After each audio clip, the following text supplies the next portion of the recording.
آپ کی کتاب خلافت و ملوکیت کا بغور مطالعہ کرتا رہا ہوں۔ آپ کی چند باتیں اہل سنت والجماعت کے اجماعی عقائد کے بالکل خلاف نظر آ رہی ہیں۔ صحابہ اکرام میں سے کسی کا بھی عیب بیان کرنا اہل سنت والجماعت کے مسلک کے خلاف ہے۔ جو ایسا کرے گا وہ اہل سنت والجماعت سے خارج ہو جائے گا۔ آپ کی عبارتیں جو اس عقیدے کے خلاف ہیں وہ ذیل میں نقل کرتا ہوں۔ ایک بزرگ نے اپنے ذاتی مفاد کے لیے دوسرے بزرگ کے ذاتی مفاد سے اپیل کر کے اس تجویز کو جنم دیا۔ اب خلافت علی منہاج النبوہ کے بحال ہونے کی آخری صورت یہ باقی رہ گئی تھی کہ حضرت معاویہ یا تو اپنے بعد اس منصب پر کسی شخص کے تقرر کا معاملہ مسلمانوں کے باہمی مشورے پر چھوڑ دیتے، یا اگر قطع نزاع کے لیے اپنی زندگی ہی میں جانشینی کا معاملہ طے کرنا ضروری سمجھتے تو مسلمانوں کے اہل علم و اہل خیر کو جمع کر کے انہیں آزادی کے ساتھ فیصلہ کرنے دیتے کہ ولی عہدی کے لیے امت میں موزوں تر آدمی کون ہے۔ لیکن اپنے بیٹے یزید کی ولی عہدی کے لیے خوف و طمع کے ذرائع سے بیعت لے کر انہوں نے اس امکان کا بھی خاتمہ کر دیا۔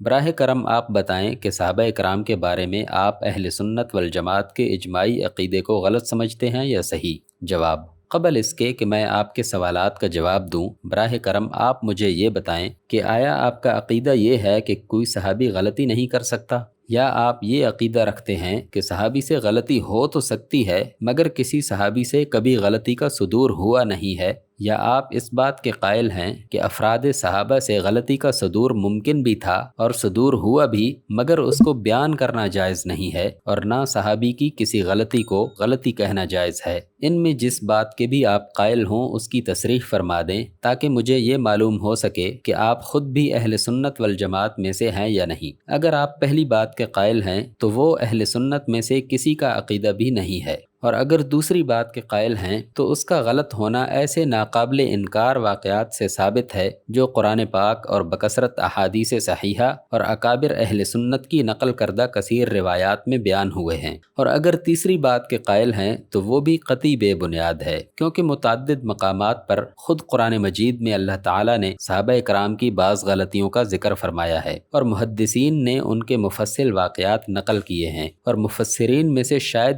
کسی کا بھی آپ نام نہیں لے سکتے جس نے اپنی تفسیر میں ان واقعات کو بیان نہ کیا ہو۔ رہا اہل سنت کا عقیدہ جس کا آپ ذکر فرما رہے ہیں تو وہ صرف یہ ہے کہ صحابہ پر طعن کرنا اور ان کی مذمت کرنا جائز نہیں ہے، اور اس فعل کا ارتکاب خدا کے فضل سے میں نے کبھی اپنی کسی تحریر میں نہیں کیا ہے، مگر تاریخی واقعات کو کسی علمی بحث میں بیان کرنا علماء اہل سنت کے نزدیک کبھی ناجائز نہیں رہا ہے، نہ علماء اہل سنت نے کبھی اس سے اجتناب کیا ہے، اور نہ کسی عالم نے کبھی یہ کہا ہے کہ صحابی سے اگر غلطی ہو تو اسے صحیح قرار دو یا اس کو غلطی نہ کہو۔ آپ خود دیکھ سکتے ہیں کہ میں نے جو واقعات بیان کیے ہیں وہ اکابر اہل سنت ہی کی کتابوں سے ماخوذ ہیں۔ ان کا ان واقعات کو اپنی کتابوں میں نقل کرنا دو حال سے خالی نہیں ہو سکتا۔ اگر انہوں نے صحیح سمجھتے ہوئے نقل کیا ہے تو آپ کی رائے کے مطابق وہ بھی اہل سنت سے خارج ہونے چاہیے، اور اگر غلط اور مشتبہ سمجھتے ہوئے انہیں پھیلایا اور آئندہ نسلوں تک پہنچایا ہے